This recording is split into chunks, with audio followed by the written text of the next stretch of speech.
The text arrived during a staff meeting, just 5 words that made my blood turn to ice. "Come get her. We're boarding now." In that moment, I didn't feel like a professional or an adult, just a mother who knew her child was in danger.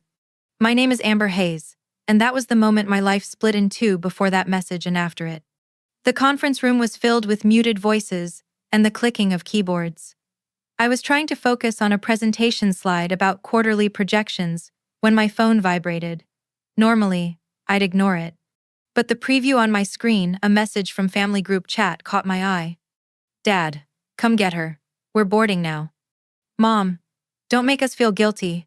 She needs to learn a lesson." For a second, I didn't understand. My brain couldn't process what those words meant. Then it hit me. My 8-year-old daughter, Bella, was supposed to be boarding a plane to Florida with them.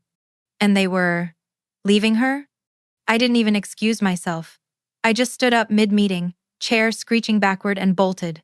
I heard someone call my name, but their voice faded behind the roaring in my ears. My keys trembled in my hand as I ran for the parking lot. My world had shrunk to one thought: get to my daughter.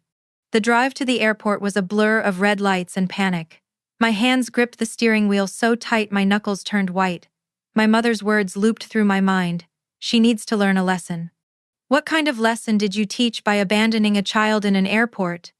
Every second stretched painfully long, and with each mile, memories flooded in every warning sign I'd ignored. Last Christmas, my niece Emma had ripped through boxes filled with an iPad, a bike, dolls, accessories, all wrapped in glittery paper. Bella sat quietly beside her, holding her lone gift, a book and a sweater. When her smile faltered, my mother had said, "Bella's quiet. Books are better for her type." Her type. As if being gentle, observant, and kind made her less deserving of joy. Then there was the birthday fiasco. Emma's 8th had been a royal affair: princesses, ponies, a backyard tent glowing with fairy lights. When Bella turned 8, my parents had said they were too tired to do it again. We had cake during Sunday dinner. Bella hadn't even blown out her own candles before Emma leaned in and stole the wish. I should have known then. But you don't expect your own parents to become villains in your child's story. The highway blurred into streaks of gray and sunlight. Every honk, every delay felt like a punishment for trusting them. When the airport finally came into view, I swerved into the first open space I saw and sprinted toward the terminal. The automatic doors whooshed open, flooding me with sterile, recycled air and the murmur of boarding calls echoing overhead. Then I saw her small figure on a bench, surrounded by police officers. Her pink backpack slumped at her feet, tears staining her cheeks. My breath broke. "Bella!" She looked up instantly. "Mommy!" Her voice cracked, and she ran, tiny sneakers slapping against the tile. I dropped to my knees, arms open.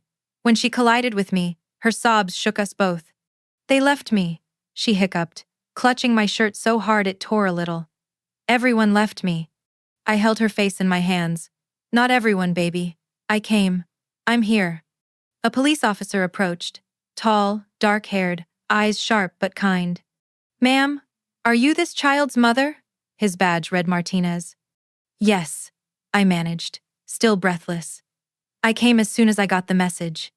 He exchanged a look with his partner, Officer Chen, who knelt beside Bella. "Sweetheart, you're safe now, okay? We're going to make sure everything's all right." Bella nodded weakly, thumb twisting the hem of her sleeve. I showed Martinez my phone, hands trembling. They sent these." He read the texts, and his jaw tightened. "Ma'am," he said carefully, "what your family did, that's not just wrong, it's criminal. This is child abandonment." The words sliced through me like glass. Criminal. They weren't just heartless, they'd broken the law. Bella's voice came again, small and fragile. "Grandma said I was being a baby. That big girls don't cry about sitting alone." Then they all walked away. Officer Chen's expression hardened. "They left her after she protested being seated apart?" "Yes," I whispered. "They bought her economy. They were flying first class." Martinez shook his head, disbelief morphing into anger. "Ma'am, do you want to file a formal statement?" I nodded automatically. "Yes, anything, everything." As they led us to the security office, Bella clung to me like a lifeline. My parents had wanted her to learn independence. Well, She'd learned something all right, she'd learned who not to trust. And so had I. In that moment, between the echoing PA system and the cold hum of fluorescent lights, I made a silent promise. They would never hurt her again, not while I was still breathing. The security office was colder than the concourse, windowless, fluorescent, buzzing with the same brittle energy I'd felt since the texts. Officer Martinez held the door, while Officer Chen guided us inside and offered Bella a seat at a round metal table. There was a box of tissues in the center, like a centerpiece for grief. A faint scent of disinfectant clung to everything. Bella wouldn't let go of my hand. Her palm was damp, small, stubbornly warm. I squeezed back and felt my heartbeat steady, just enough to hear the room. "Can I get you both water?" Chen asked. Her voice had that practiced softness people in hard jobs learn. "Yes, please," I said, then to Bella. "Water or juice, sweetheart?" Bella sniffled. "Water's fine." Martinez clicked on a small recorder, announced the date and time, and set it between us. "Miss Hayes, whenever you're ready, we'll need a statement. No rush." I inhaled, tasted metal, and told them everything. The Florida trip, the $3,000, handed across my kitchen table, the insistence that I stop being overprotective, the tickets first class for them, economy for an 8-year-old, and finally the messages. "Come get her. We're boarding now. Don't make us feel guilty. She needs to learn a lesson." I pushed my phone across the table. Martinez photographed the screen, every message framed like evidence at trial. "What lesson?" Chen muttered, more to herself than to us. "How to disappear." Bella's voice, tiny. "Grandma said big girls don't cry about sitting alone." I felt my stomach fall through the chair. "Bella," I said slowly, "do you want to tell Officers Martinez and Chen what happened from your seat to the gate?" Her lashes were clumped with dried tears. She nodded, set her rabbit-eared backpack on her lap like armor, and began. "The lady at the desk said my seat was far away, separate," she said. "I asked if I could sit with Grandma. Grandma said, 'You'll be fine.' We paid for comfort. Then everyone went in the line with the rope and the carpet. I didn't have the right ticket to go with them." "The priority lane," Martinez said, scribbling. Bella nodded. "I told Grandpa I was scared," he said. "You'll learn. You can do a short flight alone. Don't embarrass us." Then Aunt Lisa told me to stop making a scene. The line moved. They went away. They didn't look back. Chen crouched to Bella's eye level. "When your family went through the door, did anyone from the airline offer to help you?" Bella twisted the strap of her backpack. "A lady asked if I was okay, and I said no because my family left me. And then I started crying, and then the police came."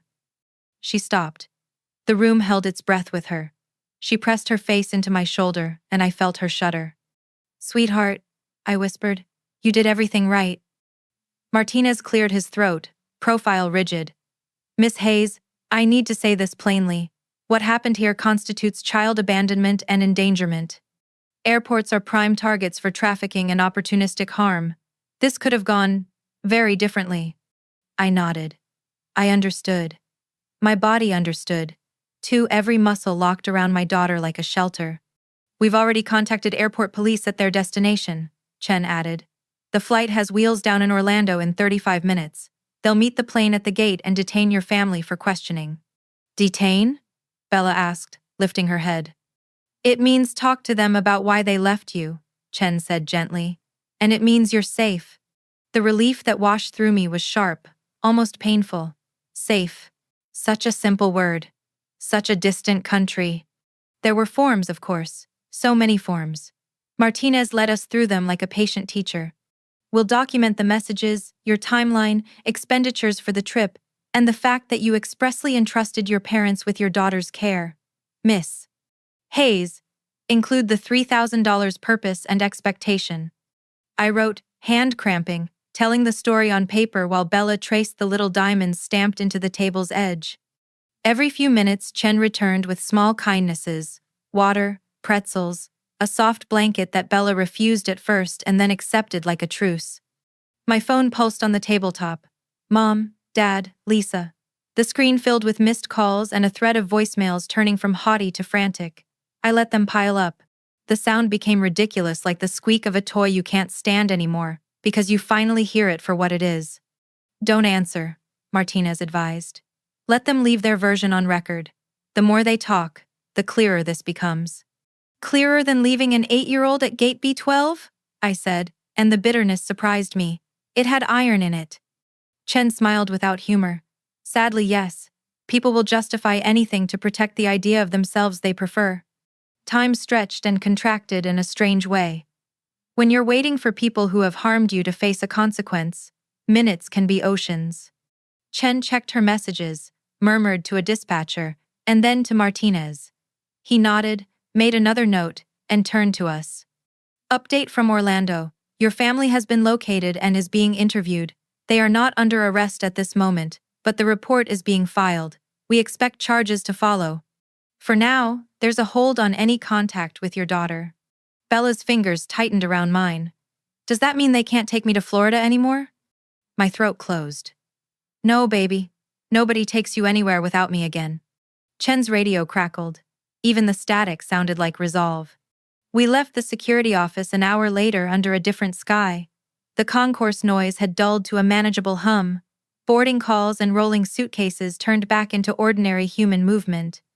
The blanket stayed wrapped around Bella's shoulders. She could pass for just a kid with a cold. Only her eyes gave away the before and after. I carried her backpack. She carried her rabbit. We walked together as if we'd learned a new gait that required 4 feet, not 2. At the sliding doors, we paused. The glass reflected us small, fierce, disheveled. Behind that reflection, taxis idled, brake lights blinking like distant, steady hearts. Ready? I asked. Bella bit her lip and nodded. Can we go home now? We can. We crossed to my car. I buckled her in, and then leaned my forehead to hers, an old ritual from kindergarten drop-offs and doctor visits. Do you feel okay riding? We can sit here as long as you need. I want to go, she said. I don't want to see planes anymore today. Okay. The first part of the drive was silent except for the wiper's polite swish across a windshield that didn't need it. Habit, maybe. A nerve clearing its throat. Halfway home, Bella said. So softly I almost missed it. Mom? Yeah, love? I thought I was the problem. I took my foot off the gas. The car behind me honked. I eased back up to speed, blinking through sudden heat in my eyes. You are never the problem, I said. You were the child at an airport. They were the adults. Adults don't leave kids behind. She stared out the window. Grandma said I was making a scene. Sometimes people say scene when what they mean is feeling. Feelings aren't scenes, they're signals. What kind of signal? That you needed safety. And you were right. We let that settle, like dust after a dropped box. My phone buzzed again. I silenced it without looking, and, after a beat, Bella asked, Is it them? Probably. We don't have to answer. Good, she said. And that one syllable had weight. At home, I made soup we barely touched. Bella sat at the kitchen table, knees tucked to her chest, the rabbit propped on the chair beside her like a silent co-counsel. I texted Rachel. Can you talk? Emergency, she called immediately. They left her? Rachel said, voice pitching up into outrage. At the airport? Amber, what do you need? I think I just needed to hear someone sane say this is insane. It is. It's monstrous. Whatever you have to do, I'm with you. After we hung up, I forwarded Rachel the texts, then emailed myself copies, then screenshotted everything twice, as if redundancy could glue today in place. Shock makes archivists of us all. Bella hovered in the doorway. Can I sleep in your bed? I tucked her in on my side, turned the lamp to the lowest setting, and lay beside her on top of the covers. She watched the shadows the lamp made on the ceiling, the shape of our dresser rising like a city skyline against the warm glow. Mom? What happens to them now? I chose honesty that wouldn't pierce. The police are writing a report. The people in Florida will talk to Grandma and Grandpa and Aunt Lisa, and a judge will decide what happens next. For now, the officers said they're not allowed to contact you. She'll be mad, Bella said, and I heard it the lifelong calculus children of difficult families learn, anger as weather. Grandma hates when rules are for her. Rules are especially for her, I said gently. That's what rules are. The proof that the smallest person is just as important as the biggest. She blinked. I like that. We lay there in our breathing, the two of us and the lamp and the quiet relief of a locked door. My phone buzzed again. I lifted it, thumbed to voicemail, and put it on speaker for exactly 3 seconds, long enough to hear my mother's voice say, "You're overreacting. She needs to," and then I pressed delete. Bella watched my face like a weather report. I smiled, a real one this time. "We're not listening to that tonight," I said. "Tonight we're listening to the sound of us being safe." As if on cue, the house settled an old, familiar creak. Our home, choosing us back. The lamp glowed. Bella's breath slowed. I stared at the ceiling and made the kind of vow people write on the backs of photographs they keep hidden in drawers. I will never hand you to people who use the words lesson and love to justify harm. My screen lit again. Unknown Orlando number. For a moment I braced, then answered. "Miss Hayes? Detective Alvarez. Orlando PD. I'm calling to confirm that your parents and siblings have been interviewed. Based on the statements and the evidence you provided, we'll be filing for child abandonment and endangerment charges. We're also recommending a no-contact order regarding your daughter." I exhaled a breath I didn't know I'd been holding since the first text. "Thank you. You'll get formal notice by morning," he said. "If they call you, document it. If they show up, call your local police. Do you have support?" I looked at Bella, already sliding into sleep. One hand fisted in the blanket because even in dreams she wasn't letting go. "I do," I said. "Now I do." After I hung up, I set the phone face down on the nightstand and turned the lamp off. The room softened into the ordinary dark of a home where nothing terrible was happening at this exact second. "Mom?" Bella murmured, drifting. "I'm here," I said. She didn't answer. She didn't need to. I slid under the covers and let the quiet hold us, the two smallest and strongest people I knew. In the morning, there would be paperwork and therapy referrals, and a job to explain everything to. There would be messages to ignore, and lawyers to hire, and a story to write down so no one could ever say we made it up. But tonight, there was only this. My daughter asleep beside me, safe. And a future adjusting itself around a single, irreversible fact. They left her. We won't. Morning came gray and quiet, the kind of light that doesn't commit to day. I hadn't slept. Every time I closed my eyes, I saw that bench at the airport. Bella's knees pulled up to her chest, her little backpack slumped beside her like something broken. Now, at home, she sat at the kitchen table, still wrapped in the blanket from the police station. Her cereal had gone soggy hours ago. She was drawing, slow circles on a napkin with a blue crayon. I pretended to read an email from work, but my eyes kept drifting to her hands, steady now, but too quiet for an 8-year-old. My phone wouldn't stop vibrating. "Mom, you've humiliated us." "Dad, family doesn't call the cops on family." "Lisa, you're being dramatic." Bella was fine. I didn't reply. I blocked each one as they appeared, like shutting windows before a storm. When I looked up again, Bella was watching me. "Is Grandma mad?" "She's being Grandma," I said carefully.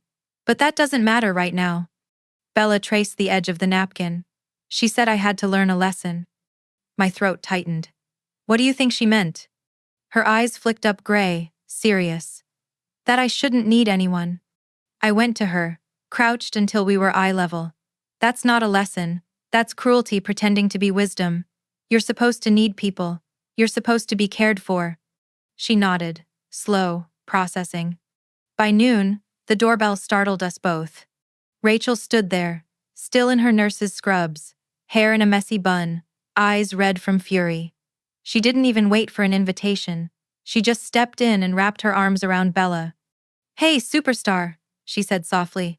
"I heard you were braver than all the grown-ups put together." Bella's shoulders loosened. "Hi, Aunt Rachel." Rachel winked at me over her head. "We brought donuts, emergency carbs." While Bella ate, Rachel and I sat at the counter, speaking low.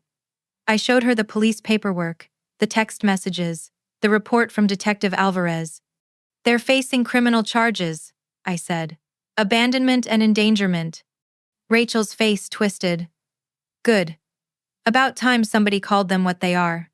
I don't even know what happens next. Court? Statements?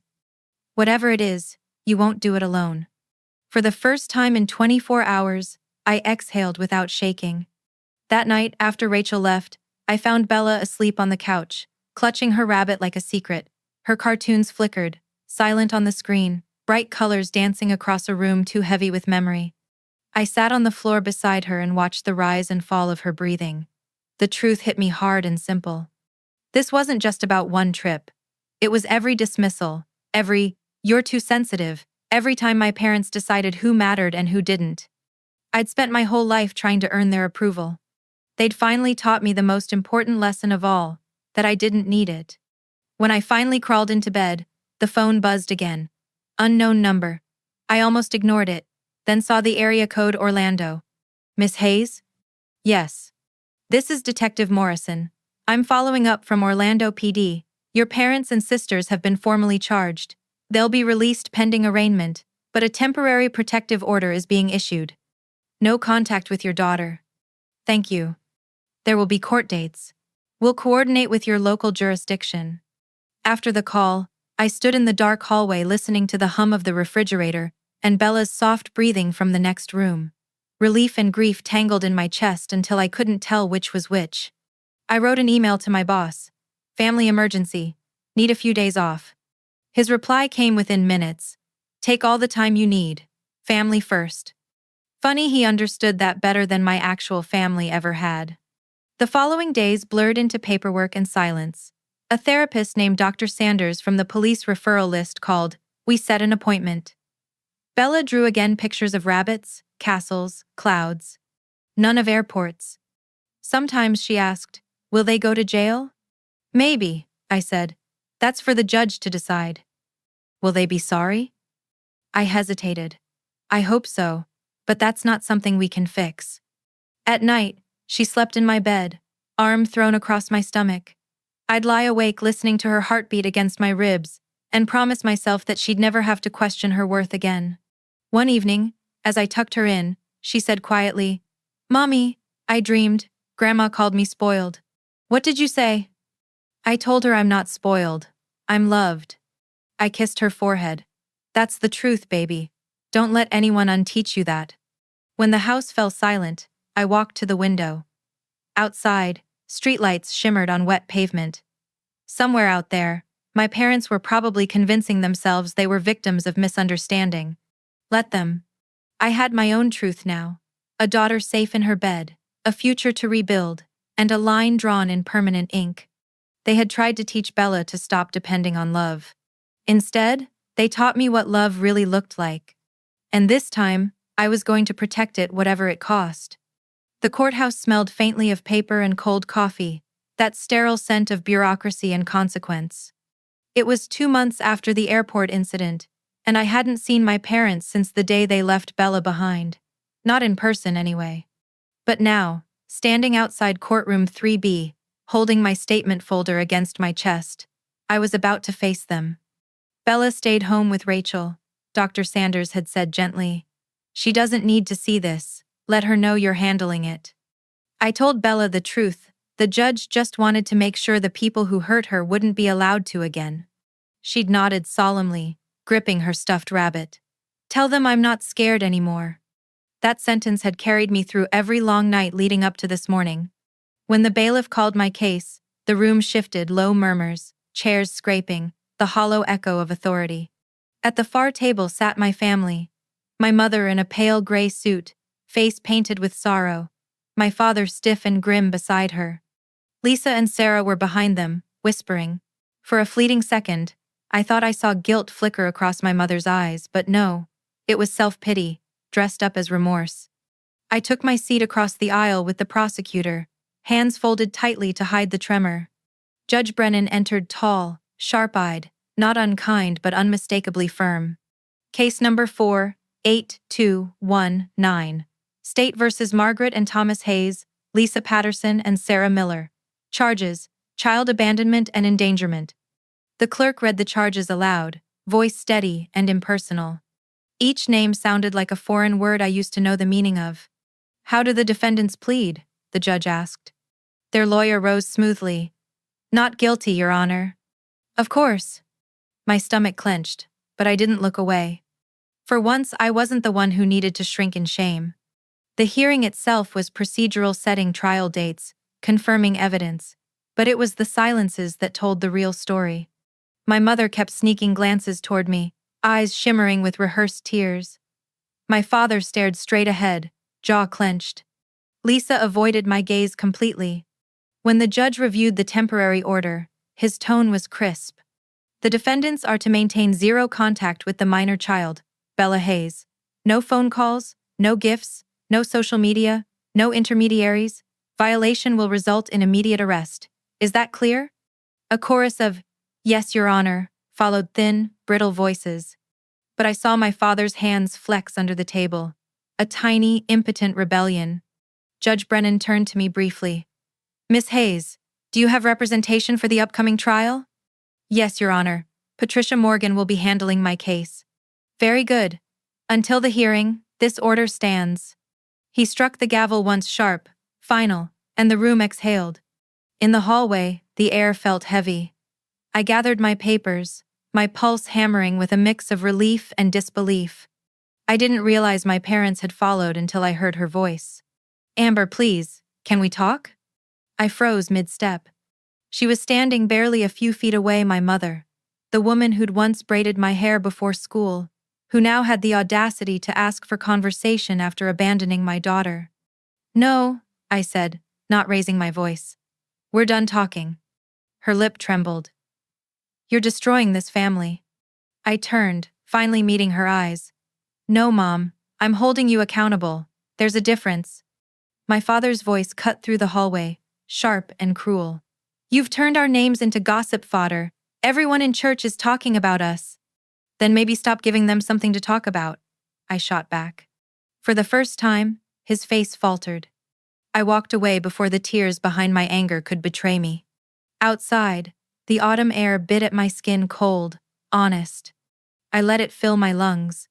At home, Bella was painting at the kitchen table, a sun over a field of pink and yellow. "Did you win?" she asked, looking up with hopeful eyes.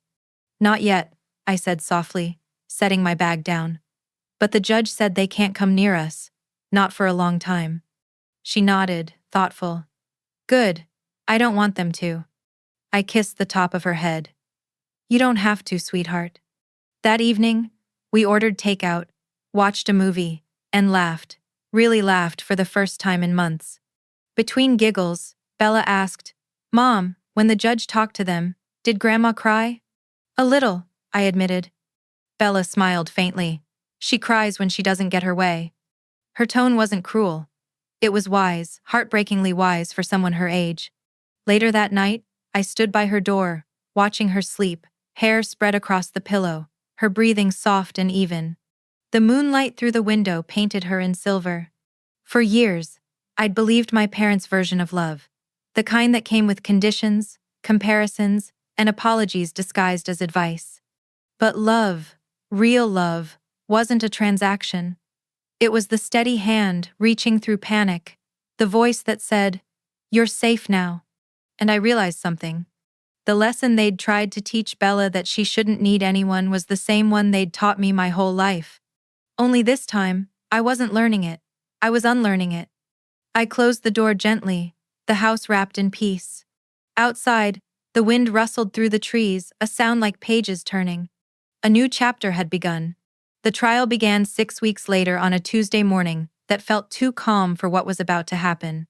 The courthouse was dressed in gray sky, walls, carpet, people. Even the air seemed neutral, like it didn't want to take sides. I sat beside my attorney, Patricia Morgan, hands folded over my lap, palms damp. Across the aisle, my family filled the defense table in matching solemn faces, their coordinated grief carefully rehearsed. I wondered if they'd practiced in the mirror the sympathetic tilt of my mother's head, the pained frown of my father, Lisa's occasional tissue dab that never touched her eyes. Patricia leaned closer. "Remember," she whispered, "you're not here to prove pain, you're here to prove pattern." I nodded. But the truth was, my pain was the pattern. The prosecutor opened strong. He played the recordings of my mother's text messages, projected on a screen larger than life. Each word hung in the air like evidence carved in glass. "Come get her. We're boarding now. Don't make us feel guilty. She needs to learn a lesson." The jury shifted uncomfortably. Even the judge's expression hardened. Then came the airport security footage. A tiny girl clutching a pink backpack, standing alone in a sea of travelers. Her face turned toward the gate as people streamed past. She kept looking at the departing line until it vanished. Someone in the jury box gasped. "That's Bella," I whispered to Patricia, my throat closing. "I know," she said gently. "And now they do too." The defense tried to twist it.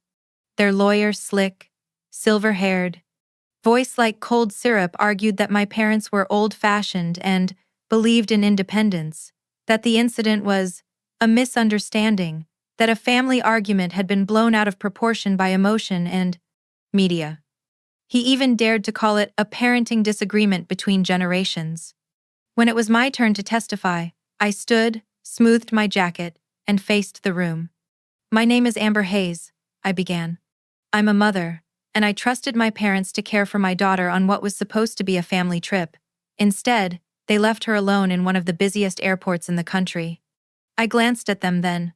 My mother's chin quivered, but her eyes were sharp, calculating. "They didn't just leave her once," I continued, voice trembling but steadying as I spoke. "They left her every time they made her feel small, or unworthy, or inconvenient. This wasn't a momentary lapse. It was the clearest expression of who they've chosen to be." The courtroom was silent except for the scratching of pens. "I am not here for revenge," I said. "I'm here for accountability. For my daughter. For every child who's been told cruelty is for their own good." When I stepped down, the judge asked for a brief recess. I went to the restroom, locked the door, and let the tears fall silently, the kind that shake your whole body but make no sound. It wasn't grief anymore. It was release. Outside, Patricia waited with a paper cup of water. "You did perfectly," she said. "I don't feel perfect." "That's how you know it was real." 2 days later, the verdict came. The jury filed in 12 ordinary people, who now carried the weight of our story. The foreman stood, reading the decision in a voice that sounded almost reverent. "On the charge of child abandonment, guilty. On the charge of child endangerment, guilty." My breath hitched. I hadn't realized I'd been holding it until that moment. My mother began to cry this time for real. My father's face turned ashen. Lisa covered her mouth. Sarah stared at the floor. Judge Brennan delivered sentencing calmly. "Each defendant is sentenced to 6 months probation, 100 hours of community service, and mandatory parenting education. A permanent restraining order regarding the minor, Bella Hayes, will be issued." It wasn't prison. But it was something. And for the first time in my life, justice had a pulse. Outside the courthouse, reporters hovered, cameras flashing. I kept my head down, shielding my face, but one question caught me off guard. "Miss Hayes, do you forgive them?" I paused on the steps, the cold air biting at my skin. "I don't know if forgiveness is the right word," I said, "but I'm done carrying their shame." Patricia smiled quietly beside me. "That's not just an answer," she murmured. "That's closure." That evening, I found Bella in her room surrounded by colored paper and markers. She'd made a sign taped to her wall. "Home is where you're safe." She turned, proud. "Do you like it?" I hugged her so tight she squealed. "I love it." She studied my face, eyes bright. "You look lighter." "I think I am," I said. "We're free." Bella grinned. "Can we go somewhere? Just us?" I laughed through the ache. "Anywhere you want." She didn't hesitate. Disney World. It hit me then, the $3,000 I'd given my parents. The dream trip they'd promised and twisted into trauma. I smiled. "Then Disney it is. But this time, first class. And together." Her eyes widened. "Really?" "Really."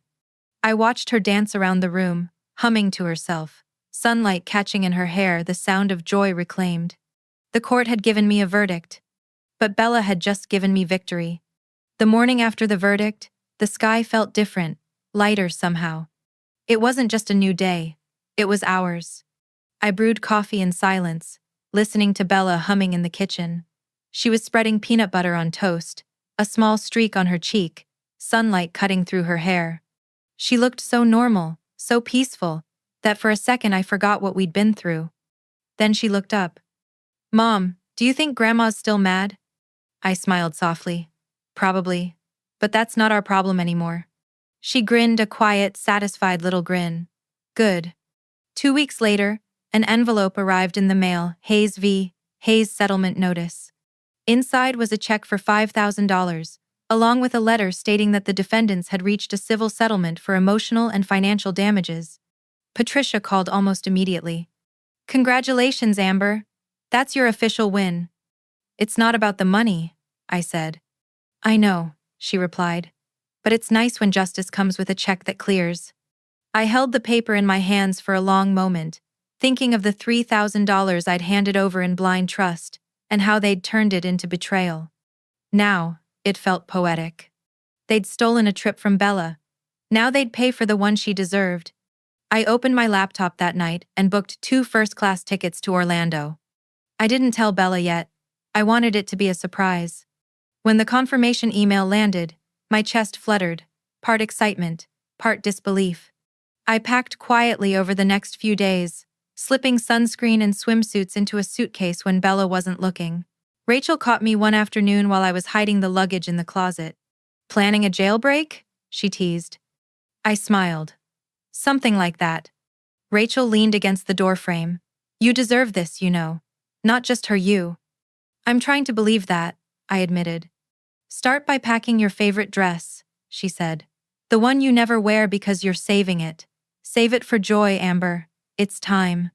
The morning of the trip, I woke Bella before sunrise. "Hey, sleepyhead," I whispered. "Want to go on an adventure?" Her eyes fluttered open. "What kind of adventure?" "The kind that involves Mickey Mouse and way too much ice cream." She blinked, confused. Then realization hit. "Disney?" I nodded. Her scream of joy nearly took the roof off the house. She danced around, half-dressed, laughing so hard she hiccuped. "Are you serious? You mean it?" I showed her the tickets. 2 first-class seats, just you and me. She gasped, covering her mouth. "Like Grandma's trip, but good?" "Exactly," I said, smiling. "But this time, nobody gets left behind." At the airport, Bella clutched her passport and my hand. She stared at the first-class boarding lane, the same kind of line her grandparents had disappeared into months ago. Her steps slowed. I knelt beside her. "You okay, love?" She nodded, small but firm. "It's just weird being here again." "I know," I said. "But this time, we walk through together." And we did, hand in hand. When the attendant greeted us, Bella straightened her shoulders, as if reclaiming something stolen. "Welcome aboard," the woman said warmly. Bella smiled. "Thank you. I wasn't sure I liked airports, but I think maybe I do again." The attendant smiled back. "That's the spirit." When the plane took off, Bella pressed her nose to the window. "We're above the clouds." "Yes, we are," I said softly. "We made it." She turned to me, serious for a moment. "Mom, thank you for not giving up." The words hit me harder than I expected. "Oh, sweetheart, I could never."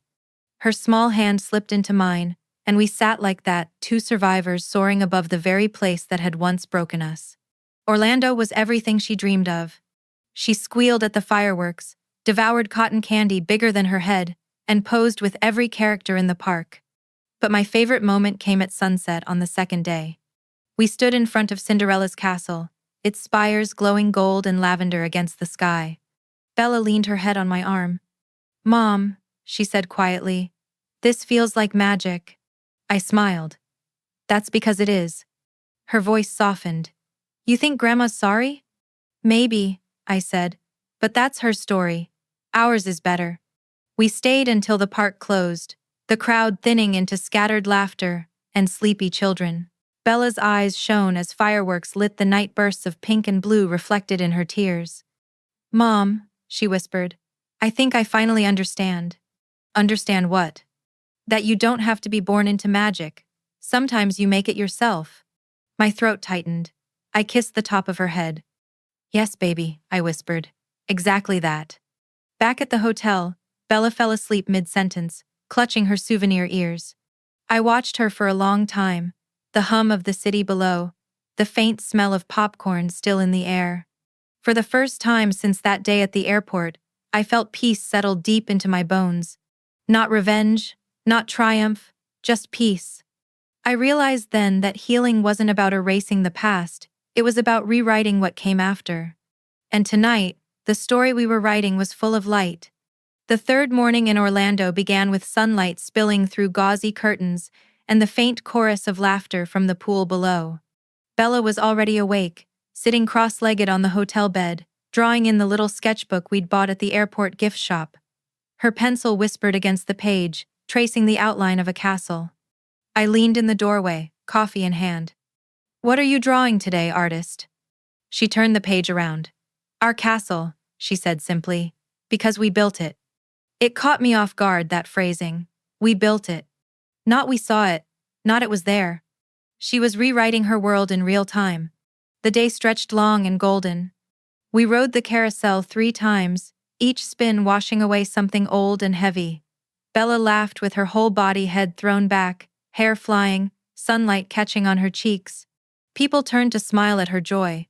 A few even laughed along, not knowing they were witnessing a kind of resurrection. At lunchtime, we found a quiet spot behind the castle. I handed Bella a cup of lemonade while she unpacked her souvenirs, keychains, stickers, a photo of us with Cinderella, where her smile was wide and unguarded. She looked at it and whispered, "Do you think she ever had a mean grandma?" I laughed softly. "Maybe, but she had a fairy godmother too." Bella nodded. "I think you're mine." I froze for a moment, heart stuttering. "Why's that?" "Because you made everything better when it was all wrong." That night, the fireworks began again, loud, brilliant, endless. We stood near the water, surrounded by strangers, whose faces glowed in the bursts of color. Bella's hand found mine automatically. "I used to hate loud noises," she said. "I know. They scared me. But this doesn't. It feels like it's saying, 'You made it.'" I looked at her eyes wide, chin tilted toward the sky, and realized she was right. Every explosion of color felt like punctuation after months of fear. We weren't just tourists. We were survivors being celebrated by the sky. I knelt beside her, the light flickering over both of us. "Bella," I said quietly, "do you remember what the officer said? About how what they did was wrong?" She nodded. "Well, I want you to remember something else too. What we did was brave. We told the truth, even when it hurt. That's real courage." She squeezed my hand. "Like heroes?" "Exactly," I said. "Like heroes." She thought about it for a while. "Then I think maybe the lesson Grandma tried to teach me didn't work." "Oh?" "She said I shouldn't need anyone. But I think needing someone good is how you get strong." I couldn't speak for a moment. My eyes blurred as the final fireworks burst overhead, 1,000 sparks falling like blessings. "You're right, sweetheart," I finally said. "That's the best kind of strength there is." When we got back to the hotel, Bella climbed into bed in her new Mickey pajamas. She was almost asleep when she mumbled, "Mom, I think this is what happy feels like." I brushed a strand of hair from her forehead. "Yeah," I whispered. "Me too." She smiled in her sleep, and I stood by the window, looking out at the park lights fading into the distance. Somewhere down there, another family was probably laughing, holding hands, taking pictures. And for the first time, I didn't feel jealous or broken or left out. Because we'd built our own version of Family One, made of truth, not appearances, protection, not pride. The sound of laughter from the hallway drifted in, a reminder that joy doesn't ask for permission. It just returns when you're ready to open the door. I turned off the lamp, the room bathed in quiet gold from the fireworks still echoing faintly outside. Tomorrow, we'd explore more, maybe Animal Kingdom, maybe Epcot. But tonight, it was enough to know that Bella slept without fear. That she'd learned what love was supposed to feel like. And that, finally, the world had given her back her wonder. 2 months passed after our trip to Orlando, and life slowly began to sound normal again. The morning chaos, cereal clinking, shoes mismatched, a forgotten lunchbox halfway to the car, all of it felt beautiful in its ordinary way. Bella was sleeping better, Her laughter came easier. She painted every afternoon by the kitchen window, humming to herself while the light poured in. For the first time in a long time, peace didn't feel like a visitor. It felt like home. But healing, I've learned, doesn't walk in a straight line. It circles back when you least expect it. It was a Saturday grocery day. We were halfway through the frozen aisle when Bella tugged on my sleeve. "Mom," she whispered, her voice trembling. "Look." I followed her gaze and felt my heart stumble. There, by the dairy section, stood my mother and my sister Lisa, casual, uninvited ghosts in human form. Mom looked older than I remembered, but her posture was the same. Proud, rigid, controlling. Lisa was scrolling on her phone, cart piled high with luxury snacks and imported cheese. They hadn't seen us yet. For a second, I froze. Every instinct screamed to protect Bella, to hide her behind me like a shield. Then my mother's eyes lifted. Our gazes locked. Her smile was small, brittle, rehearsed. "Amber." Lisa looked up, startled. "Oh, wow. Long time." I didn't answer. I didn't owe them small talk. My mother's eyes darted toward Bella. "She's gotten so tall." Her voice cracked like old wood nostalgia pretending to be affection. Bella's fingers dug into my sleeve. "Mommy, can we go?" she whispered. "Yes," I said softly, never breaking eye contact. But before we turned away, my mother spoke again. "You know," she said, forcing a tremor into her tone, "families should forgive each other. What happened, it's in the past." I could feel the words slicing at my calm, daring me to bleed. I took a breath, steady and deliberate. "The past isn't a wound you get to name healed just because you're bored of guilt," I said quietly. "You abandoned my daughter. That doesn't wash off." Lisa scoffed. "God, you're still dramatic." I smiled. "And you're still small." The silence that followed was sharper than any argument. My mother's mouth opened, then closed. She stepped back like she'd been slapped by air. I turned to Bella. "Let's go, love." We walked away, the cart rattling against the tile, my pulse still wild but proud. Behind me, I heard Lisa mutter, "She thinks she's some kind of hero now." And my mother's voice low, shaking, "Let her, she'll need it." No, I thought. I earned it. In the car, Bella was quiet, staring out the window. Finally, she said, "They looked normal, like they didn't do anything wrong." "People like that always do," I said gently. "That's how they survive their own stories, by pretending they're someone else's heroes." "People like that always do." She nodded, biting her lip. I didn't like how Grandma looked at me. "You don't have to," I said. "You don't owe her anything. Not a smile, not forgiveness, not even eye contact." Her shoulders relaxed. "Good, because I didn't feel sorry for her." I smiled. "That's not cruelty, Bella, that's clarity." That night, Bella had a nightmare, the first one in months. She ran into my room crying, clutching her rabbit by one ear. "She was calling me," she sobbed. "Grandma, she said I'd always be part of her family." I pulled her close. "You are part of mine," I whispered. "The safe one, the one that listens." We sat like that for a long time, until her breathing steadied. Later, after she fell asleep, I sat by the window with a cup of tea, the house quiet except for the ticking clock. I realized I was angry, not the fiery, blinding kind anymore, but the slow, steady ache of someone forced to heal in spite of the people who hurt her. I texted Dr. Sanders, Bella's therapist. "Me? Ran into them today. Bella handled it better than I did. Should we schedule another session?" Dr. Sanders, "Yes. Healing isn't about never feeling triggered again. It's about knowing what to do when it happens." I stared at that line for a long time. Knowing what to do, that was our new power. At Bella's next therapy session, she told Dr. Sanders about the grocery store. "I didn't cry," she said proudly. "I just wanted to leave." Dr. Sanders smiled.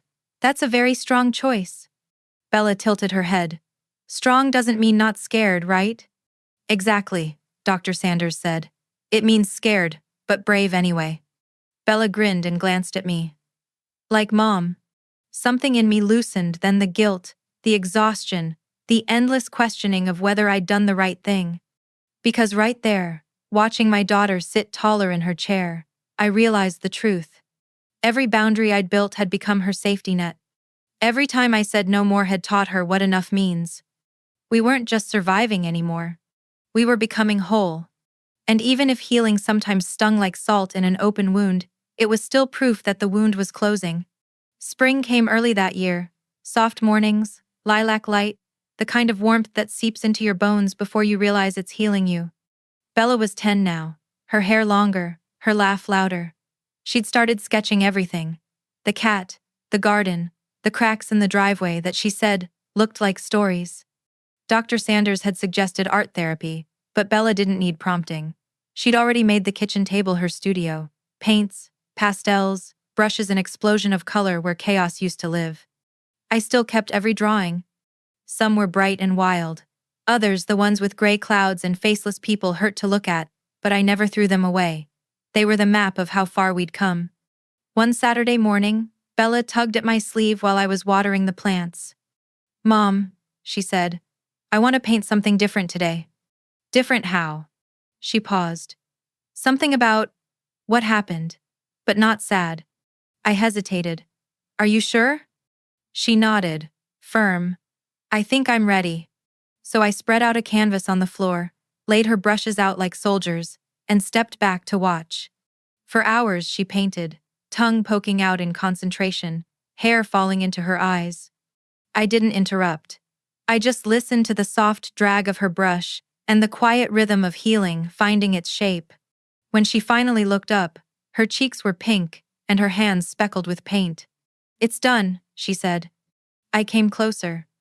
The painting took my breath away. It was an airport, the same cold place that had haunted my dreams, but in Bella's version, light poured through the windows. In the center stood two figures, small but unmistakable, a mother and daughter, holding hands, facing the Sunday. And above them, painted in careful, uneven letters, were the words, "This time we left the darkness behind." I sank to my knees, tears spilling silently. "Bella," I whispered, "it's beautiful." She smiled, wiping her forehead with the back of her hand. "It's us." A month later, her art teacher submitted the painting to a local youth exhibition.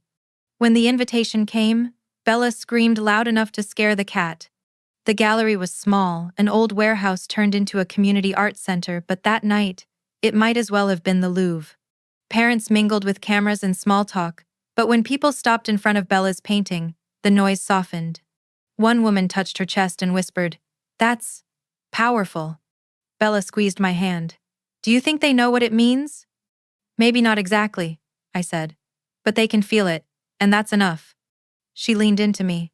"I like that. Feeling counts." Later, when they called her name for a special mention, she froze, shocked. The judge, an elderly man with kind eyes, handed her a small ribbon. "For courage and clarity," he said. "Your art tells the truth without anger. That's rare." Bella's smile was small but radiant. "Thank you, sir." When we walked back to the car afterward, she was quiet for a long time. Then she said, "Mom, I think I forgive them." My heart skipped. "You do?" She nodded. "Not because they said sorry they didn't, but because I don't want their faces in my dreams anymore." Tears stung my eyes. "That's a brave kind of forgiveness." She thought about it, then added, "You don't have to forgive them if you don't want to. You can just forget." I smiled. "I don't think I'll ever forget. But maybe forgiveness isn't for them. Maybe it's for us." That night, we hung the ribbon in her room. She pinned it above her bed beside her, painting the airport bathed in gold. When she slept, I stood in the doorway, watching her chest rise and fall, her face untroubled. The house was quiet, peaceful, alive. I realized then that closure doesn't arrive with a gavel or a signature. It comes softly in the way laughter fills a room again, or in how a child paints the place she once feared and calls it beautiful. Forgiveness wasn't forgetting what they'd done. It was reclaiming everything. They tried to steal our peace, our joy, our story. Bella had turned pain into art. And I, finally, had turned survival into life. Autumn returned with its quiet kind of beauty, crisp mornings, cinnamon-scented candles, and leaves the color of old gold drifting down the driveway. It had been nearly 2 years since that awful day at the airport, though it felt like another lifetime. The ghosts had gone silent. The phone didn't buzz with guilt trips or half-hearted apologies anymore. The silence, once terrifying, now felt like peace. Bella was thriving. Her confidence had settled into something graceful, not loud, not showy, just steady. At 10 years old, she already carried herself like someone who knew her worth. And every time she smiled without hesitation, I felt like we'd won something sacred. One night after dinner, she asked, "Mom, can I tell you something weird?" "Always." "I was thinking about Grandma today," she said, almost shyly. But I wasn't sad. I set down my tea. "Oh?" "I just thought, if she hadn't done what she did, we might still think she was nice." "That's true," I admitted softly. "And then we wouldn't have all this," she said, gesturing around our small but cozy kitchen, the art supplies, the laughter, the warmth. So, maybe her mistake gave us our life. The simplicity of her wisdom undid me. It wasn't forgiveness. It was perspective. "Maybe you're right," I said. "Sometimes the worst people teach us the best lessons, just not the ones they meant to." Bella smiled, satisfied. "Then that's my favorite lesson." A few weeks later, I got an envelope in the mail from the county courthouse, a notice confirming that the protective order would remain in place until Bella turned 18. I stared at it for a while, remembering the woman I'd been when I first filed it, shaking, desperate, terrified of being disbelieved. Now, I didn't feel fear, only calm certainty. When Bella came home from school, she found the letter on the counter. "Does this mean they can't talk to us still?" she asked. "That's right," I said. She nodded. "Good, because I don't have anything left to say to them." And just like that, the chapter that had once consumed our lives felt like it had quietly closed itself. In December, we decorated our Christmas tree, just us, as always. Bella hung her Courage and Clarity ribbon right at the center. When I asked why, she said, "Because that's what saved us. We baked too many cookies, stayed up too late watching old movies, and wrapped gifts for Rachel and Emma, our chosen family." Christmas morning came with laughter, music, and hot chocolate mustaches. There was no tension, no judgment, no pretending, just peace. "Mom," Bella said, as we sat by the tree, "you know what I think family really means?" "What, baby?" "It's not who you come from. It's who comes through for you." Her voice trembled slightly, like she understood the depth of her own words. And in that moment, I knew she'd healed in ways even therapy couldn't measure. The new year arrived quietly. We watched fireworks from our porch, bundled in blankets, the dog asleep at our feet. When the clock struck midnight, Bella turned to me. "What's your resolution?" she asked. I thought for a moment. "To keep protecting our peace." She smiled. "Mine's to keep making art that helps other kids feel safe." I laughed softly. "You sound like a grown-up." "Maybe I am a little," she said, "but only the good kind." We clinked our cocoa mugs together like champagne. Months later, her art teacher called with news that took my breath away. Bella's painting, "This Time We Left the Darkness Behind," had been selected for a national student exhibition. It would hang in a real gallery in Chicago. When we arrived at the exhibit, Bella stood in front of her painting quietly, taking it all in. Reporters walked by, parents took pictures, but she didn't pose or perform. She just looked at her own work and whispered, "I made something good out of something bad." And I thought so did I. Later that evening, as we sat in the hotel lobby, Bella resting her head on my shoulder, I found myself thinking back to that message on my phone 2 years ago. "Come get her. We're boarding now." The words that once shattered me now felt small. Because we hadn't just survived that cruelty, we'd built an entire life beyond it. "Mom?" Bella murmured sleepily. "Yes, baby? Do you think they ever think about us?" "Maybe," I said, "but I don't think it matters anymore." She nodded, already half asleep. "Good, because we don't think about them either." And she was right. We didn't. As I watched her drift into dreams, I realized that what my family had done, abandoning an 8-year-old girl to teach her a lesson, had indeed taught her something. But not the lesson they intended. She learned that cruelty says more about the person who inflicts it than the one who endures it. She learned that love doesn't hurt, and that safety isn't negotiable. And I learned that protecting your child sometimes means burning the bridges that lead back to pain. We had turned their betrayal into our foundation. We had built a life not out of bitterness, but out of bravery. And every sunrise that poured through our window felt like proof that we'd chosen right. One evening, as we walked home from Bella's art class, she stopped and looked up at me. "Mom," she said, "I think I finally know the lesson Grandma was trying to teach me." "Oh?" "She wanted me to learn independence, and I did, just not from her." I laughed, a sound full of lightness I hadn't known in years. "That's the perfect ending, baby." She grinned. "No, it's just the beginning." We kept walking hand in hand, toward whatever came next. No shadows, no fear. Just two people who had learned the hardest truth of all. Sometimes family breaks you to show you who you can become without them. And sometimes, that's how freedom is born,